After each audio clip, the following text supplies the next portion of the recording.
Assalamu alaikum wa rahmatullahi ta'ala wa barakatuh masu kallon ma wannan tasha ta Auren So TV. Kamar yadda ya gabata a yau dai an samu report a wasu kasashe daga cikin kasashen duniya cewa sun ga watan wato Shawwal wanda za a yi sallah kenan a gobe.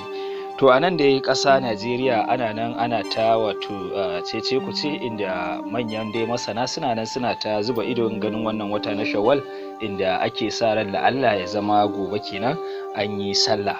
Wasu kuma suna ganin cewa ba lallai ne a yi sallar a gobe ba. To dai a yanda ta kaya mutane sai su zama cikin shiri su tanadi taushensu domin rakashewa da bikin sallah karama kuma kada a manta da zakka albasa wato kada a manta da sadaqatul idil fitr ma'ana zakar da kai kenan ai sallah. Mun samun shirye-shiryen mu a nan gaba danna alamar subscribe sannan ka danna ƙararrawar sauti domin samun dukkan wani shirye-shiryen mu a wannan tasha. Mun gode.